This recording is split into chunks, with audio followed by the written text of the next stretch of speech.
remember telling my friends who are still photographers in this town, who are a lot of great people, I'm going to shoot food for a living. And they laughed at me. They thought it was funny. They said, you'll go broke. Guess what? I'm not. They are. Yeah. Who's laughing now, right? Yeah. Oh, my goodness. You're listening to the Bar and Restaurant Podcast, where hospitality lovers come to listen and learn with expert David DiLorenzo. Now here's your host, the D-Lo. Hey, it's the D-Lo here, the host of the Bar and Restaurant Podcast. On today's episode, we have Debby Wolvos. Debby Wolvos is a food photographer, so all relating to hospitality.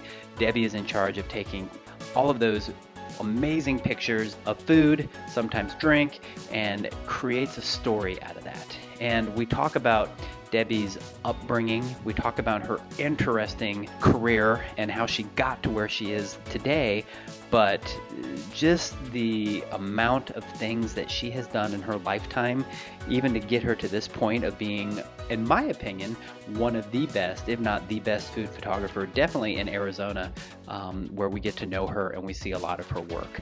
So wanted to make this fun for everybody and, kind of dive in on the details of what food photography is about as a business, as an art, and everything that might create some sort of added value for you, the listener, and just see where it goes from there. So I hope you all enjoy this, and I appreciate you listening. And please, please, please, if you are listening to the podcast, if you would be so kind to just give me a 5-star and subscribe. That's all I ask. That would be amazing. I love doing this, and I love knowing that people are listening and that I'm able to give some sort of value to you. So sit back, relax. Here's the D-Lo and Debby Wolvos, and we're going to talk food photography and a lot of other stuff. Thanks and peace. Hi, Debby. How are you? Hi, David. How are you? I'm good. Yeah, I'm excited to have you today. Actually, really excited to have you. And we were just talking off camera about the first time that I met you. And I don't remember the very first time I met you, or really how we met, but it has to be through the food world or something like that. Maybe it was Kim. I know you happen to know my wife too, which. Well, it's a small world, and we both, we cross over because we're in the restaurant industry and representing a lot of, involved with a lot of restaurants. And I know that I did a job for one of your clients.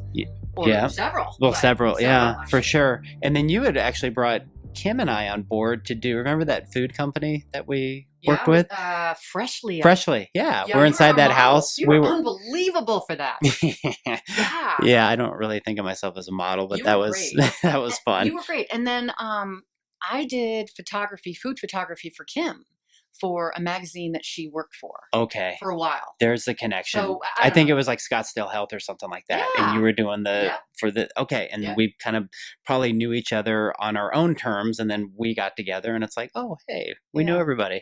Well, that's awesome. So I want to get into your story a little bit. And for the listening audience, I want to get to know you, and I want them to get to know you. And let's just start from where you're from, Minnesota, correct? Yeah. And you did your homework. I did a little bit of homework. So tell me about growing up in Minnesota and your family. And I know like your first introduction into photography was your Kodak at year 10, correct? Yeah, I was 10 years old. It was like I had that little Instamatic thing, and it was like it had the old flashbulb that actually like exploded. No, I mean, it was really a long time ago. I grew up in a really beautiful area that is now very suburban, but back when I was growing up in the 70s, it was Eden Prairie, Minnesota. Oh, it just Eden sounds, Prairie. yeah. And rolling hills, and we lived in a big old Tudor house on a hill that overlooked the Minnesota River. And wow. There was a pond. We had like, it wasn't a farm, but we had like 25 acres. And it was way back when. Yeah. And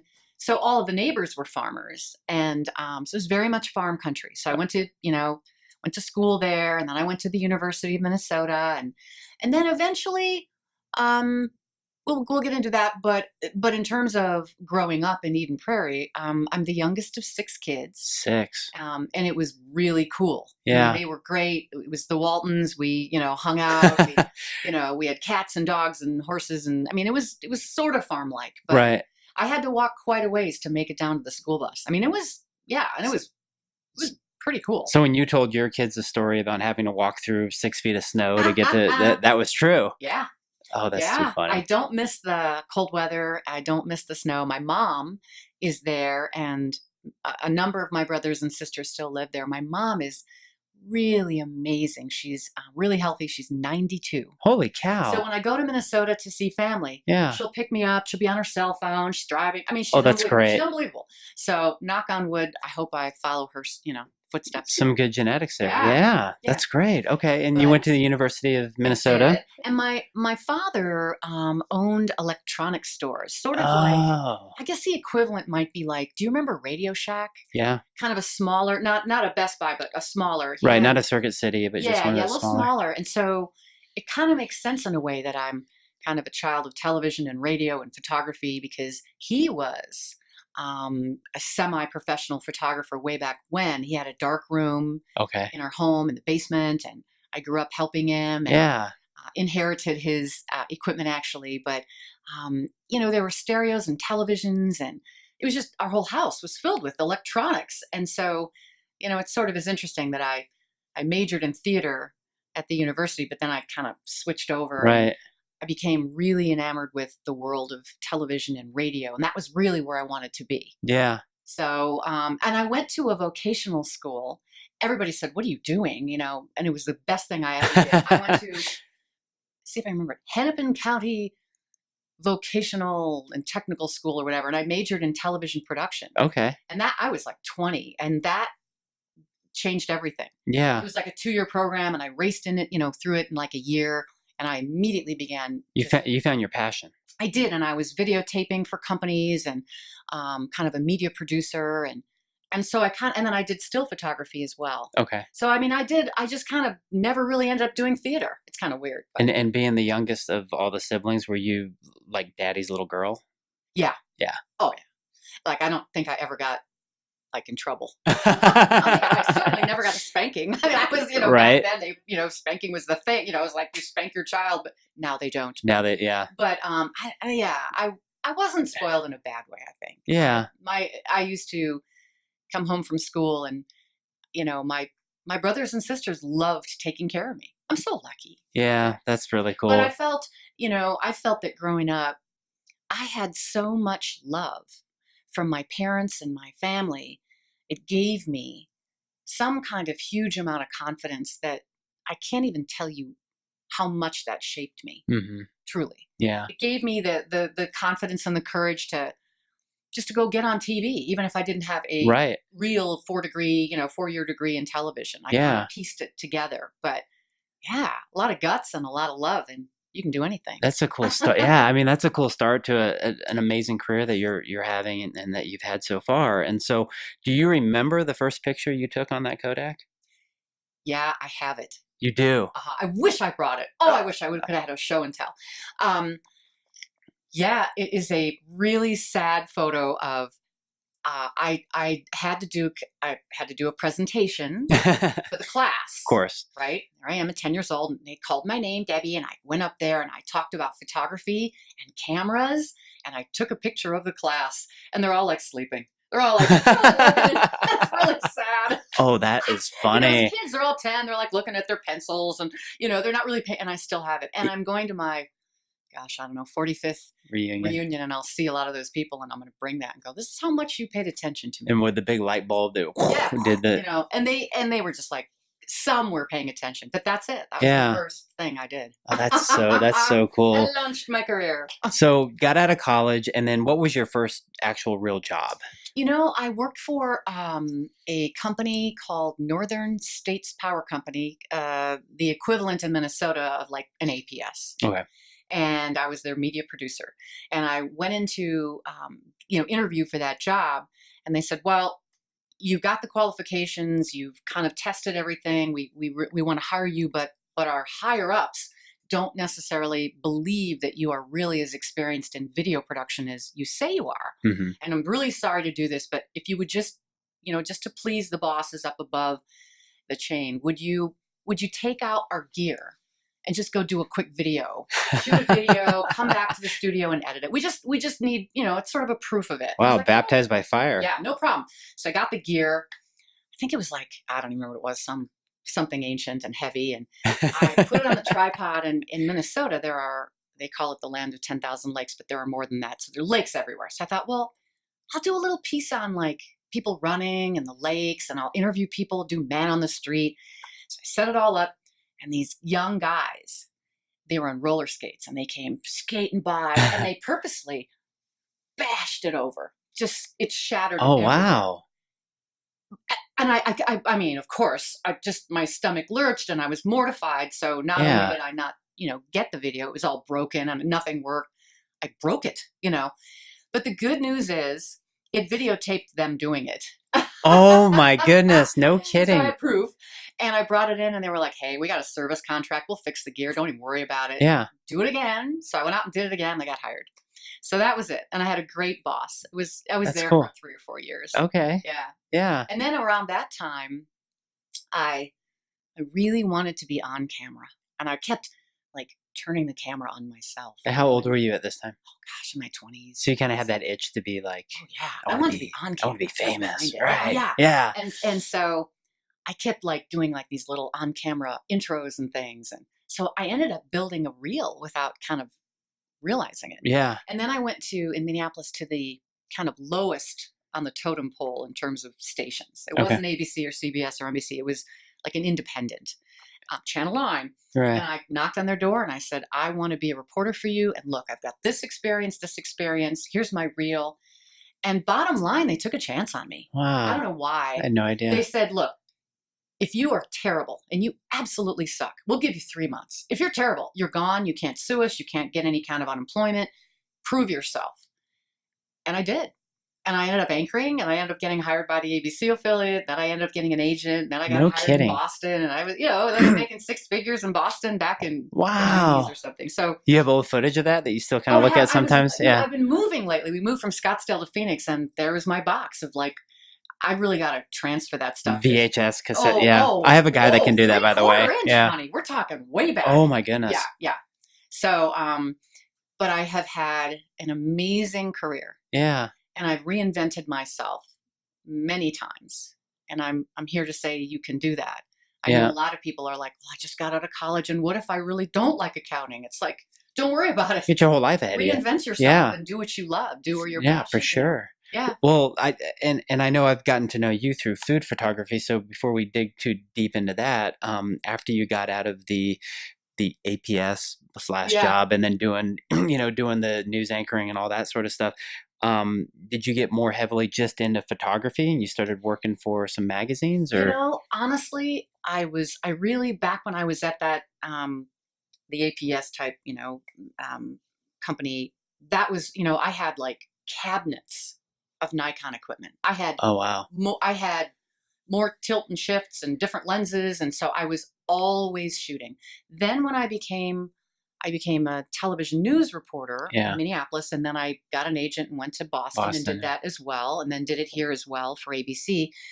All that time, I had my camera with me. Yeah. So I would be taking pictures of Paul McCartney in the interview with him, or Brad Pitt, or all of these people that along the way I was very blessed to interview, and presidents.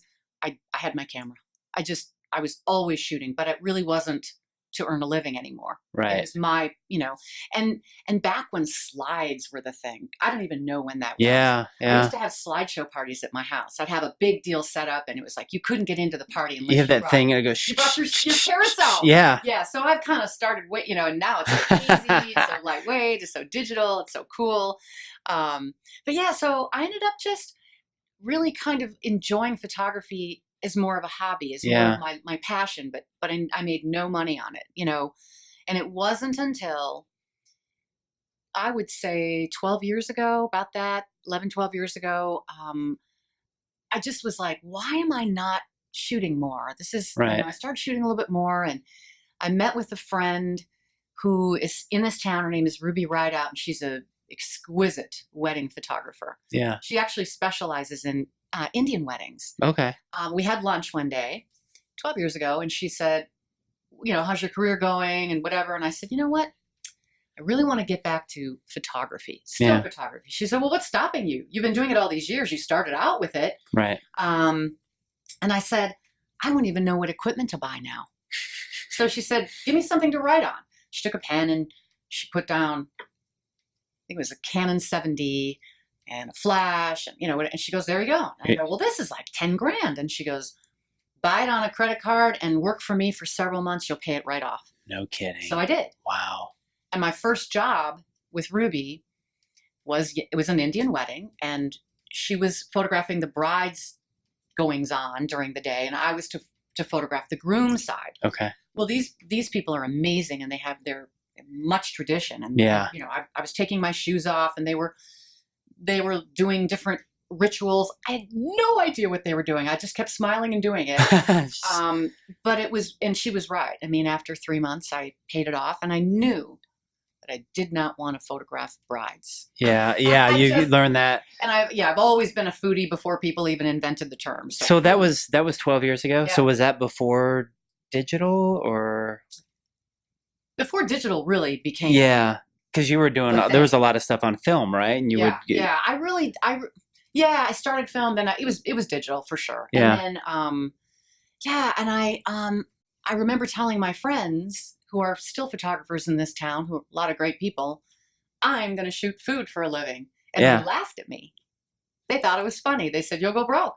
Guess what? I'm not, they are. Yeah. Yeah. Who's laughing now, right? Yeah. Oh my goodness. Reading up on a little bit of your bio, it looks like you've also done some photography for Travel and Leisure and Southwest Air and USA Today. Is that? Yeah, I've been fortunate. David, I have no idea what I'm doing. I just do it. And I think if I have any good quality that, skill that is just kind of innate, it's like PR and marketing. Like I don't even know how to teach it or explain it, but it's like you. You're just passionate. There. You have a love for what you do. Yeah. And my objective was to literally cold call chefs, literally, and publications. Wow. My goal was to call 5 a day for a year. Yeah. I just kept, no one knew who I was in this town. You were basically starting from scratch. Yeah. This was your business. And I didn't even think that I would fail. I mean, there was no, right. I don't know those things. I just, you just go for it. Yeah. And, I annoyed a lot of people, and I was everywhere, and I did a lot of work for free, a lot of work for cheap. My first paid job was for a steakhouse on Camelback near the Biltmore, and I'm blanking on it. What would it be? It's an oldie. Camelback, Biltmore. Durant's? No. Durant's, Donovan's? Donovan. Yes, Donovan's Steakhouse. They hired me, and I think they paid me $500. And there wasn't a window in the place. No, it's dark. It's like a dungeon in there. Torture. And the fun story about it is I thought it was so good. And, and they used it. Yeah. But fast forward to about a year ago, so like 10 years later, whatever, right. I get a call from them and they go, we need some updated images, but we looked at your website and then we looked at the stuff you did then, and you can't be the same person. Are you the same person? Like, yeah, I've just grown. Yeah, I've just gotten a little bit better at what I'm doing. We all do. Yeah, of course. Now, during this transition from, say, TV to just now doing photography, was it hard for you to not be on TV anymore, or had you done enough of that? You were good. Good question. Well, when you think about it, I had been in the real world of real journalism, like for real. Like there is no opinion, there's no editorializing. Yeah. And you have to get your facts checked before it gets, recorded and on the air. And you have 3 or 4 producers above you that are just making sure you don't interject anything. I mean, it was the good old days. It was this guy's side versus this guy's side. And you, the viewer, decide. It was very different than today. And I really enjoyed it. But by the time I was in my mid to late 40s, I was being asked to do stories on Sonoran Living, like how to make your butt look good in a pair of jeans. I mean, it wasn't journalism anymore. You're like, I'm not into it. It just wasn't. Yeah. I was grateful, but and then they said, well, if you want to do news for us, you can start and you can work weekends for $35,000 a year. And I was like, way been there. No, I'm good. Yeah. Yeah, I'm good. So, so I just kind of fell out of it. I was done. Yeah. Plus, let's be honest, it's a youthful business. Right. It's like sports. It's like, if you're a long time person like a Barbara Walters and you've been on the air and you've been on the network, for 20 years, that's fine. But locally, I just wanted somebody younger to take over. So much of that is even changing just with the news as far as social media goes, where people are going to get that information, and anybody can be a product of celebrityism, in their own realm. And isn't it true? It's crazy. And back when I was in the media, the media was, you had to get fingerprinted and credentialed. Yeah. You had to wait to get you had to really get checked out. This was not funny because you were going to be one day interviewing a president and the next, and now people go, oh, I'm a member of the media. I'm like, really? What do you do? I'm a blogger. I'm like, oh my God. Yeah. Really? But that's okay. Yeah, no, it's all good. It's cool how all of this has allowed more people to get out different messages, and it's interesting how we all interpret things the way that we interpret them through different mediums. Well, it is a good change. Yeah, it is a great. For sure. Look at what we're doing. Absolutely, yeah. I'm able to broadcast all this from your home or your office and from anywhere. Yeah. So when did you have 2 children? Good guess. Yep. Yep. I do. And 2 kids. So I met my husband when I was living in Boston. So I was in Minnesota, moved to Boston for my career, was a television reporter there, and there. Then 18 years ago, when our daughter was really little, we moved to Phoenix because we both just loved golfing and loved warm weather, and we were done with. That's what brought you out here. Yeah, we really love New England, and it's. The history and the culture is amazing, and I miss a lot of that. Yeah. I miss the diversity, and but the weather was just killing us. We were just cold. We just wanted warmth. Yeah. So we were just like the Clampets. We just picked up and moved on, got a cement pond and everything. No kidding. So we just moved here. We didn't know anybody, and the kids Alex was 4 and Hannah was just a newborn, and my husband had to start his surgical practice here knowing nobody. Yeah. And he did great. He did fine. So I was home for a little while, like 3 or 4 years there. Maybe 5 years. I was home with them and loved it. Yeah. It was a good time for you. Yeah. Grateful to do that. Yeah. Okay. So you're out here in Arizona, you're with the kids, and you're able to stay home and basically take care of them for a while, and then reestablish yourself with a new career doing photography. I remember thinking at that time, this is the job that I love the most, and it remains the job I love the most. Yeah. Being a mom is just everything. But I was a little bit like, what do I do now? Had a great career in television, great career in radio, worked on this amazing show in Boston. It's called The Big Mattress, and it was unbelievable with this guy who's very well known. His name is Charles Laquadera, and he was the Howard Stern of Boston. Okay. He and Stern were big competitors or whatever. I still keep in touch with Charles. He's in Hawaii now, retired. And good for him.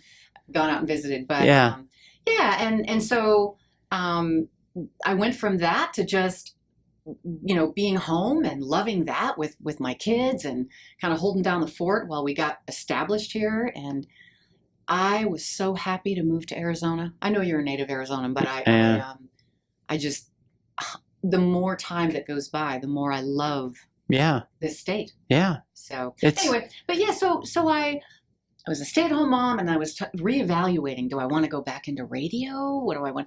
But my food thing was percolating. And then I started just shooting. Just going up there. Yeah. And so Donovan's was your first client. Yeah. Thank you, Donovan's. Yeah, you got some money for that. What was there? I mean, you had stated that you were doing cold calling and just walking into places and probably introducing yourself to chefs. And I mean, what did you have, like a booklet that you brought and said, like, here's some of my... I did. I had business cards. Yeah. That were pretty cool.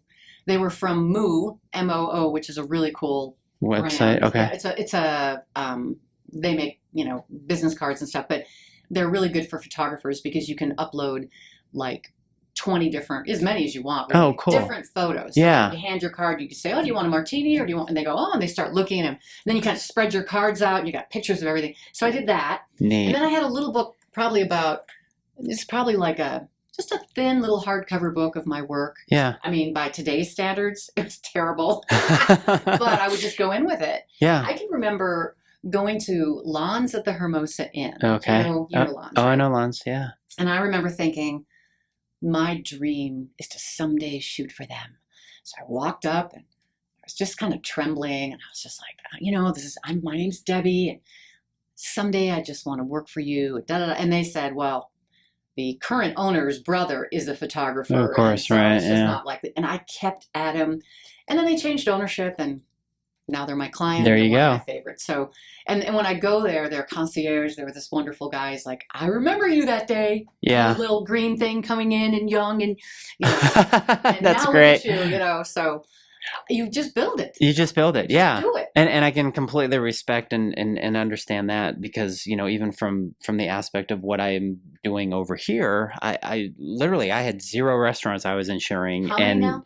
Yeah, but a couple hundred, Yeah. if not more. And it's just it's I'm such a gonna great cold call feeling you, to. I know. Well, we're gonna do some more work together for sure. You've given me great work. So no, thank you, and your work is amazing. So you're a good photographer overall. What was it about food as opposed to humans, or artistic landscape, or any of that sort of stuff that really drove you into specializing? Great question. I have always had a thing way back when I was executive producer of a show that was called Food and Lifestyles, and it was local. I mean, I don't even remember. I don't know if you would, but it was on, I think, channel, I don't know, one of the local affiliates. It was a while back, and it was a food video program. It was a half-hour show. Okay. So I produced that thing, and Candy Lesher, who's a local legend in the world of nutrition and chefs, she was the person, and we would go to we would travel to California, we'd go to Carmel, we would cover food, like the ultimate food festivals where the top chefs in the world were there. Yeah. And so I was just like, oh yeah, this is my jam. I would look around, be in these kitchens, and I really fell in love with chefs. You did? Okay.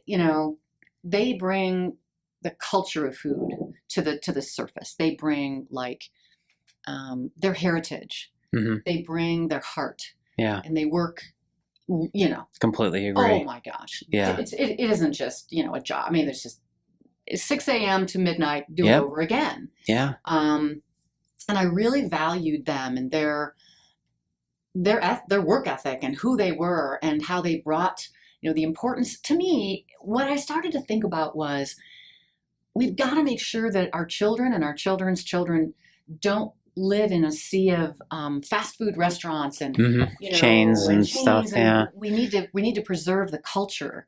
Yeah, from various parts of the world. That's what makes us us. That's what makes us American. It's that's what you do for a living. Is you story tell. You tell the stories of the chefs and the food and how it gets delivered to the chefs and then how they deliver it to the plate and capture all that essence. Yes, and so the biggest percentage of my work is commercial, meaning I am hired by restaurant A, B, or C. Either the restaurant owner will hire me or an agency will hire me. And my job is to spend a day and a half at Oregano's or 3 days, at True Food. And it's just shot after shot. And it's what they want. Right. It's not me getting creative and telling stories. I wish, but it isn't that way. Yeah. So that's my bread and butter. That's where I really make a good income. Okay. The rest is the stuff that I love even more. Yeah. Which is going over to the Four Seasons and going into the kitchen and photographing the steam and the cutting and the people and the hotness and all of that.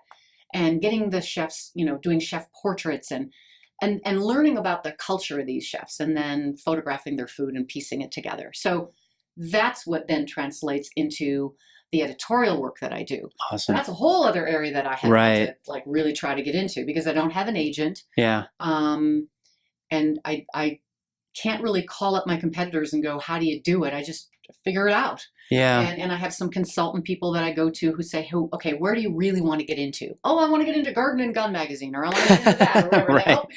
But I'm a firm believer to my core in what you think about, you bring about. Yes. You can have a wonderful life or a miserable life.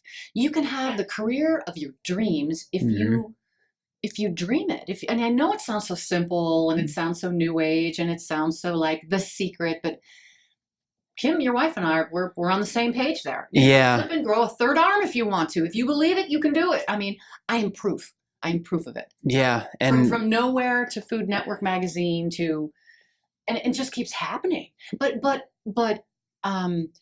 you shouldn't be surprised. You just should be grateful. right. Because, And not scared. Not scared. Yeah. 10 years ago, I was like, I want to work for Phoenix Magazine and Phoenix Home and Garden. And I'm looking at my stuff in the issues. It's all there. I'm right. so proud. Well, you threw that intention out proud. there. You threw that energy and it's Yeah. come back and you've accepted it, which a lot of times people will, they'll fear the success that they're Yeah. coming on to, because once they Yeah. get it, it's like, where do I Ooh. go from here? Or Yeah. what do I do with it? Yeah. Or how do I maintain this? Yeah. And that's, I mean, it's a journey, Yeah. there are ups and downs.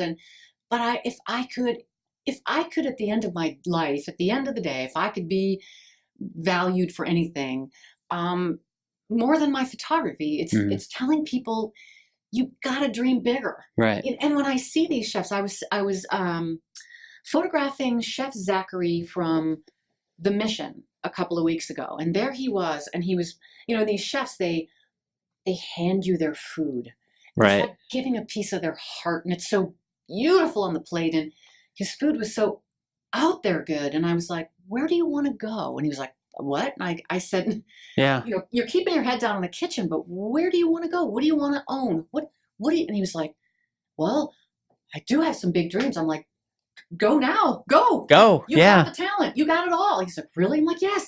So whatever you want to do, go do it. Go do it. Yeah, proof. for sure. I'm proof. I don't have. And you're still I don't have rocking any it. Degrees in any Yeah. of this. I just go do it. So had you always been a foodie? Are you a foodie? Yes. Do you Yeah. you Oh, love yeah. food. So when Yeah. you go do photography at these places, like, I'm in awe. I'm and in awe. and do you just eat? Oh, hell yeah. Yeah.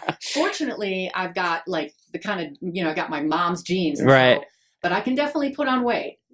That's for sure. But Yeah. I have to, and I'm hyper, Oh. so that helps that I'm just like, I have a lot of energy. I work out. Well, I have to assume you do workawts, right? Yeah. It's like you Oh, yeah. bike and run at something. Yeah. No, I just belong to a health club. I do that. Cool. And I hike mountains, and it's very But lately I've been kind of lame. I haven't. I've been moving and moving some boxes, but chefs are so cool. Like I'll be shooting all day, and all day long they'll be feeding me, right? Yeah. And then at the end of the day, I'll be like, thank you for your hospitality, for your beautiful food, for your stories, for your background. And then they'll look at me and they'll go, are you hungry, hon? Do you want something else? Can I feed you? And I just melt. They just give you love. Yeah. I love these people so much. Yeah. So it isn't so much the food that I love, it's what they bring to the table. And then, right. And the amount of love that they pour into it, and then they're offering that to you. Oh my gosh. I mean, think about like our new Southwestern James Beard Award winner. Yes. It's been a while since we've had a winner. And It's amazing. Chef, Charlene Badman from F&B. Yeah. Her story is, she just dreamed it too. She didn't, she had a tough beginning. Yeah. And she isn't even, quote, officially a chef. Who cares? But look at what she's done. Look at what she did. It's just a great story all around That food is just beyond for chefs, for women, for Arizona, for everything. It's just amazing. Women chefs in this state and around the country and around the world are really growing and gaining recognition. And it's really fun to see. It is. That, before, the world of professional kitchens for many years has been very dominated by men. And women traditionally, when they would want to be a chef, they would be a pastry chef. Right. Because for some reason that would be, you can just be a pastry You chef. can just, No, you go over there in the pastry area. You go in the pastry and do your delicate pastry work. What a bunch of bullshit. Yeah. Seriously. So it's really cool. And I think about Chef Samantha over at the Four Seasons, who's just at Talavera, who took over from a long established, 12-year chef, Mel Messinas, who's another amazing chef, but she's just rocking. Rocking it. They're just killing it. It's great. So when these restaurants come and hire you, and you had mentioned earlier, they basically put these dishes together. You come, take photographs for. What's the business purpose for the restaurants to do this sort of thing? Is it obviously they want to display pictures of their food so people can see what it is? And is there is there like a monetary value for these restaurants? Is it per plate? Yeah, No. right. So I have a day rate that I charge. Actually, I charge $2,600 a day. And people say, "Oh, that's pretty good if you're working 5 days a week." But that's not how it works. Like next week, I'm working a day and a half for oregano. So I'll make some decent money then. Yeah. And then the rest of the week, I'll work for local publications that pay me $125 a pop. Right. But that's my PR. Yeah. So if I'm going out to all these new restaurants to shoot, and then I would say, I just give them my card and you need some food and a shot. And I'd say 80% of the time it's. But it's not as simple as you just going out and taking a bunch of pictures. Right. You have a lot of back work that you have to do. So, it depends on whether, it depends on what their need is. But generally, they're looking for really high quality photographs. So, the day, and it's coming, and it's probably here, but the day that really high quality photography can be taken with your phones, I may be switching careers, but what they really need is the highest quality, the highest resolution possible, so that they can do billboards, or they can do menus, or they can do when magazines contact these restaurants and say, well, we want to do an article on you. What do you have for photos for the magazine? So they use them for publication. They use them for marketing. And now more and more, I would say in the last year especially, I'm being hired now specifically for social media photos. I was just going to ask you about that. Yeah. Yeah. And it's a lesser gig. It pays less, but I charge more and say, look, if you want social media photos, I'm here anyway. My equipment's going to shoot the top of the line stuff anyway. Yeah. I'm worth a little more because we'll get all those cool, shots of people's hands reaching in, all that. But I can crank out a few more, and I can give it to you in high res and in low res. Well, and you can also crank out some of the photos of the restaurant and the chef's cooking and all that sort of stuff, and then give them a folder of all that to utilize on social media. Yeah. So they're all, I would say most of the time for these bigger commercial shoots, they really have a very specific, it's very laid out. It's very storyboarded. They give me, a series of photos from other places they found on the internet that show, this is the dark and moody look we're going for, or this is the light and bright look we're going for. So I have an idea, so that before the shoot I can say, okay, well, I'm going to bring the black background, and I'm going to bring some fabrics, and we're going to bring, the kind of gear that will kind of create mood, or we're going to shoot in covered, daylight. We're going to have a lot of big white bounce cards and make things, so they dictate. Sometimes they don't know what they need. Right. I just go there and do a test shot and look around and figure it out and go, okay, and send it a little sample. And I say, this is what it's looking like. This is what your branding really looks like. This is the background of your restaurant. Yeah. So they go, okay. So they're usually pretty happy. So you're very similar to me, to where, you do photography. I do. Basically what I call it is protection. I don't like to call it insurance because, again, people just start to, take a snooze, and it's like, what? Okay. So when you look into it and you look at, like, you'd named your price, and I mean, it's such a minimal investment for the amount of time and the amount of quality that they will get out of everything that you've put together for them. Should I raise my rates? Let's do it. Yeah, let's raise them now. At least 3. Let's do it to 3.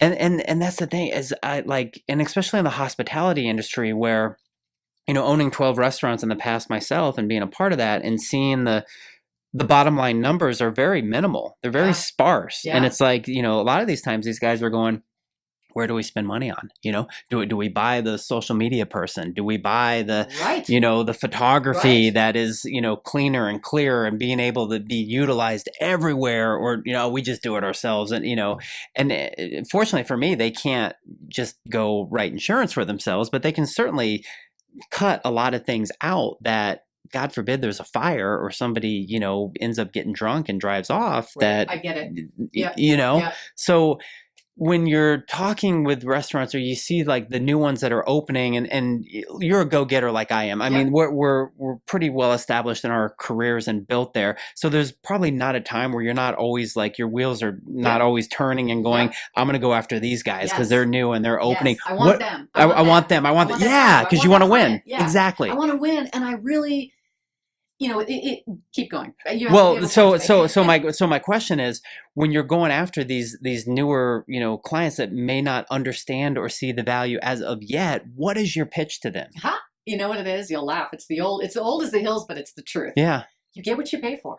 Yeah. So somebody else can say to this client, potential client, I can shoot that stuff, and I can do it for $300-$400, and they can.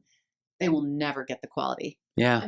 I just know it. It's innate. It's like I do crazy things and stand on ladders and the lighting and the atmosphere. I just know. It's just with any skill, and many of them will say, no, we just can't afford that. And I'll say, well, wait. Let's look at what you need the most. What do you need the most? You don't need, and most restaurants don't need everything photographed. They're like, right. We want it all. Can you shoot for a day and shoot 72 dishes? No. Yeah. I can. It would be like, next. It would look like crap. Well, so how many menus have you shot where they've actually put a picture of the food on the menu? Well, does that even happen anymore? Yeah. And those are very rare. Yeah. But like one of my clients is Found. Found. They're a really cool boutique hotel in Phoenix, and they have a restaurant that's called Match Cuisine and Cocktails. Oh yeah, I've been there. Okay, yeah. And so when people stay there, they have an iPad in their room, and they can go, room service, and they can just go, ooh, there's the pancakes, ooh, and so, but their menu changes several times a year, so I get to go back and shoot. I'm going back there next month. So, excellent. But they need everything pretty much. And we have a system, and I say to them, okay, I can do all that in a day and a half, but I will need 2 assistants. I'll need somebody cleaning the plate off, somebody styling, plate puts, so it's a very, and we're not kind of setting it up from scratch and adding different things. We're shooting the plate and moving on to the next. It's a production. 12-minute, yeah. Yeah. And they're beautiful, and they're tightly shot, and they're what they need. But for the most part, so I was shooting, where was I?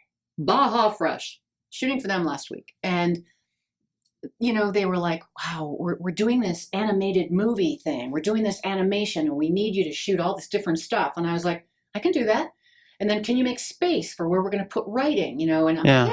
And then I'm like, but wait, look at this shot. And I take it, and they're like, oh, that's good. And I go, how about this? And so I like doing extra. I like making them happy. Yeah. So I think other photographers are like, they've said to me, you mean you give them 5 or 6 different options of one dish? I'm like, yes, it's digital. Yeah. So it's a little more editing. But I give as much as I can. That's great. Hundreds of images. Yeah. And because they're spending a huge amount for them. We were just talking about that. That's their budget for 2 years or something. Right. And so give them a lot. And then I'll make little squares for them. Give them something that they can utilize. Yeah, no, that's great. If I'm there, we're doing the job, give them more. And that's definitely changed over the years, is now that you have Instagram and Facebook and all these places where they want to utilize images and they don't necessarily want to utilize something off of their camera phone, although, getting better. But back in the past, you didn't really have that sort of area that you had to get into. Yeah. So now I'm just sliding into it. Just kind of just sliding. Yeah. Well, and I've worked really hard on my Instagram following. Yeah. Not as much on Facebook, because Facebook is more family and friends and that kind of thing. But Instagram is important for me. But I get a lot of these requests through Instagram that say things like, would you be interested in photographing our liquor brand? We'll send you 10 bottles, and then you've got to shoot the bottles in your home, somewhere in your studio. And then you need to get some models and then photograph them. And, and then we need, and it's this lot, and it's like, and we'll pay you $300. Yeah. I'm good. Nope. Right. So I am not in any way an influencer. I don't have time, and I don't make the money that way. Yeah. But you can make some pretty darn good money. that's not my direction. No, that's not, I post on Instagram to just say, wow, look who these amazing people are. Look at the chef. Well, you're sharing your clients with other people to get to know them. And then when they see these amazing pictures of food and they're like, wow, that dish looks good, I need to go over to, Joe's whatever taco stand and get some of that. Yeah. So do you do a lot of, my assumption is yes, you do a lot of photography for, mixologists and cocktails and stuff like that? Not as much. There's, the liquor companies have lots of good money to spend. Yeah. But they're more interested in what they're more interested in, like, getting the really glossy, beautiful, strobe lit, big studio shots of their bottles, and then they've got it. You know, Yeah, they've got it. they've got all that. Or if they have a special promotion or some special thing that a client wants. But I do not work as much. I work a lot for tequila companies, which I like. But really 95% of what I shoot is food. Is food. Okay. But if I'm going to lawns and photographing 10 dishes, we're working with the mixologist. They're bringing in the beautiful cocktails. Yeah. And at the end of the day, I'm like, let's shoot 10 great cocktails. Come on, bring them on, and we'll shoot them. Yeah. So, okay. But usually it's like the standard request is like 15 dishes and 5 cocktails and a chef portrait. That's kind of like, that's I'll be pretty like, much. yeah. Yeah, and Yeah. I don't itemize and charge people mileage, and it's just a fee. Right. It's just fee. right. Just come out and you're going to get this and then some. Yeah. Yeah. Yeah. How about food festivals? Do you enjoy shooting those? Do you get hired to do a lot of those? Yes. I don't get hired to do them as much because I turn them down more, and that's just because I'm going to be 63 and it's hot and it's What? Oh, stop! You look like you're 20. Oh, bless your heart, I feel it. but those are more grueling because if you think about it, would you rather be in a situation where you're shooting 10 or 15 dishes or cocktails, or you're in a nice restaurant, or would you rather be pounding the pavement in the heat with a lot of gear, right? Shooting, chef after chef, and it's hot, and then you got to go back and you have to edit. It's like 2 days of editing. Yeah. So I'm doing less of that, but paid, but I attend all of them, and I will shoot for a magazine and just, give them 30 photos. Yeah. But it gives me an opportunity to hand out those moo cards and check out, say hi to everybody and hug people, and just go up to each of just the booths, network. try a little sandwich, do your thing. Yeah. No, that's great. Back when I was starting, I was like, oh, I really want to do these food festivals. Yeah. And then I did them all. I was grateful. But the money is just, I lose money. Yeah. I lose money. Well, look, I insure festivals, and they are not, how do I say, cost efficient for us. I mean, the festivals they don't know how well they're going to do or not do. Right. And so, all those upfront expenses are huge expenses. Yeah. And if they do great, they do great. But, it's just one of those things. So I'm right there with you. Those are really tough. But they're valuable, and I love it. And I love that we do these great festivals, and we do some really, really great ones. And I look forward to them all. Oh, Arizona's got some of the best festivals out here. Them. Yeah. Man. And I've changed my tune in the last maybe 2 years. And it might be because I've been able to make a better living. Yeah. So you can be more picky. But in the last few years, I am just backing off on, well, for example, I turned down, I've been shooting the James Beard Foundation's Taste America event every fall for 10 years. I've been shooting the Nirvana event at the Sanctuary. I mean, these are great events. Yeah. But I lose so much money. Yeah. And at the end of the day, I'm so exhausted by like day 4, right, that you could knock me over with a feather. I'm so tired that I'm weepy. Yeah. Like, I'll be like, oh, this is the greatest. I shouldn't be there. So now, like this past year, I've turned them down. They're like, what? And it has nothing to do with them. It's just, I'd rather go. You'd rather go and partake and have some fun. Yeah. Yeah. And you probably bring your camera wherever you go. Oh, it's always. It's like attached to you. Yeah, I'm like this from carrying it. So talk a little bit about. Okay, so talking about equipment, what's some of the new and upcoming equipment that you get to use? And I'm going to disappoint you. Oh, I'll tell you something. I am kind of old school. I am using much of the equipment that I bought 10, 12 years ago, with the exception of purchasing some good, similar to what's in our room right now. Some good LED lights. But I'm a firm believer in, I use strobe lights quite a bit, but they're the same stupid 2-3 strobes I've had for years. They just keep working. Yeah. And I'll use them to photograph, chefs or a restaurant. Right. But I love to use continuous lighting for photography of food. Okay. Meaning you screw the light bulb in, it goes on and it stays on. There's no flash. There's, Okay.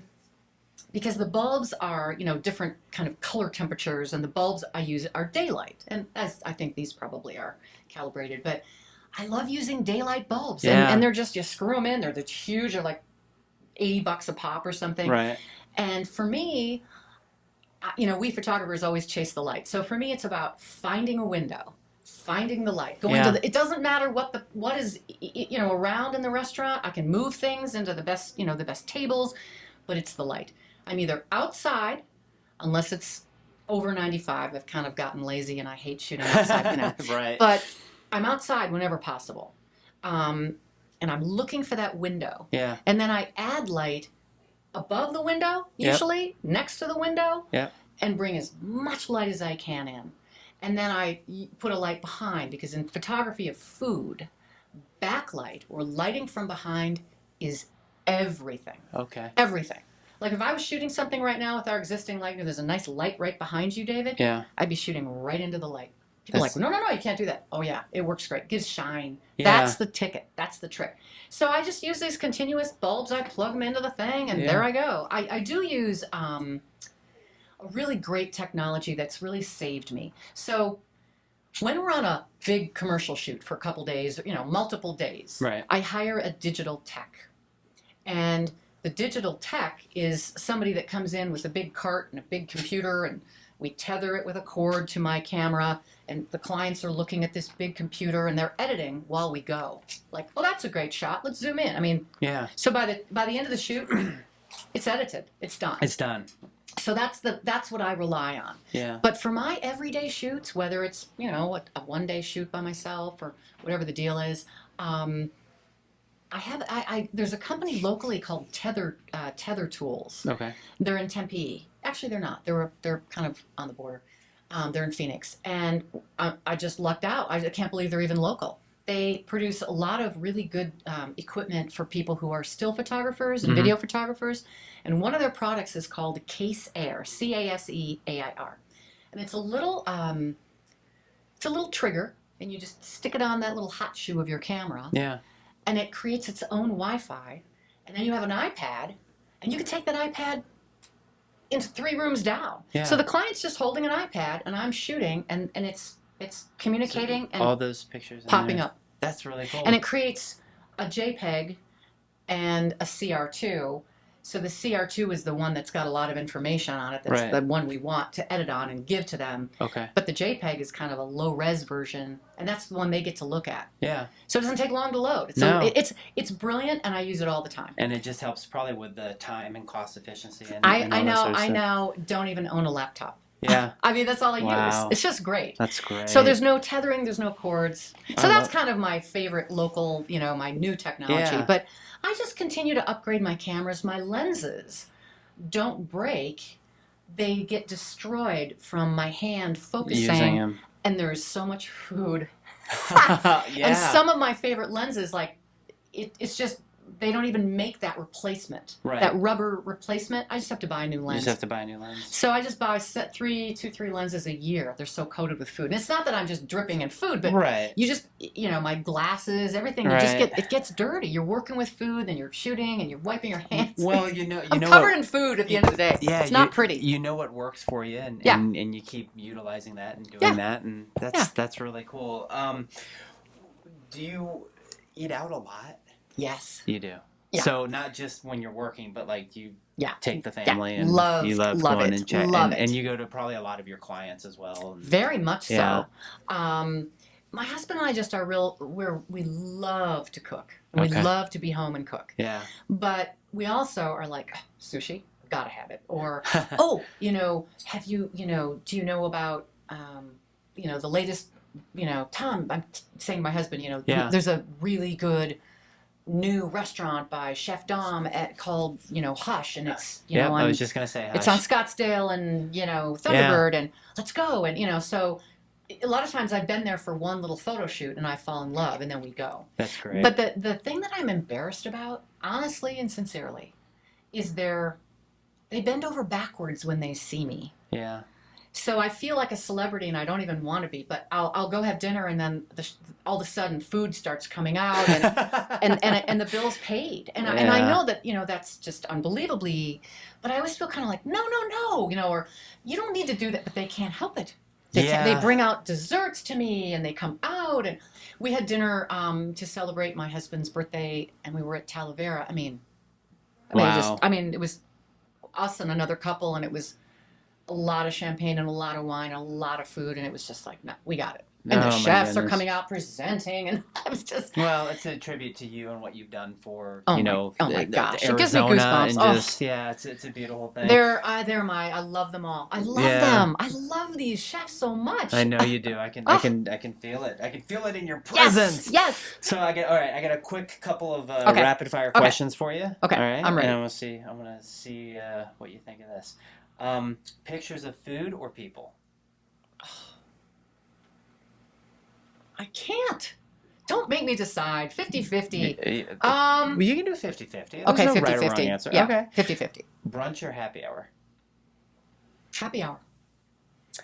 Gardening or camping? Camping. This is fun. Snow or sunshine?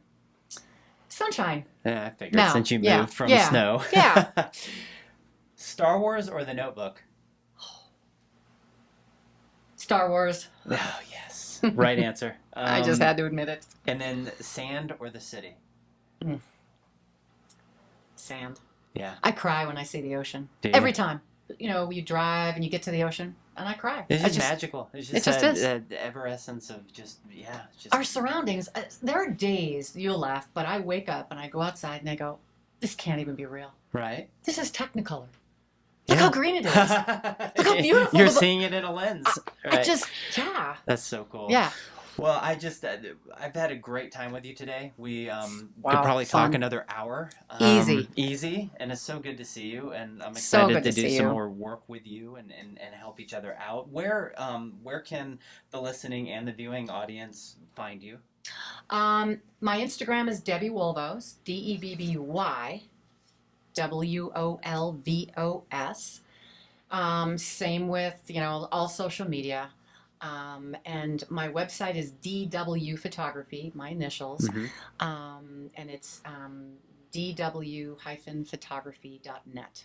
Perfect. So, yeah, I'm loving this. And I just want to thank, this community. Yeah. Really from the bottom of my heart for really opening up their doors and their hearts and just saying, yeah. Yeah. They let me in. No, it's really it's cool. really cool. And you're Yeah. going to keep doing this for a while, I would Yeah, assume. I have totally found my thing. Like, Yeah. I can't even believe that I love this more than I loved TV and radio. Yeah. Didn't believe it. Didn't think it would happen. You have such a unique and really heartfelt and just it's a great story, and Thanks. it's so nice to know you and I get to talk to you and be able to share this with my audience and you can obviously share with your audience. And Will so, do. Yeah, so everybody listening, thank you again. It was awesome to have Debby on here. Please follow the Bar Restaurant Podcast. Give me a 5-star. I'd really appreciate it. You can find us on Bar and Restaurant Insurance on Instagram and on Facebook as well. And, thanks again, and we'll talk to you guys soon. Peace out. Eat local. Yes.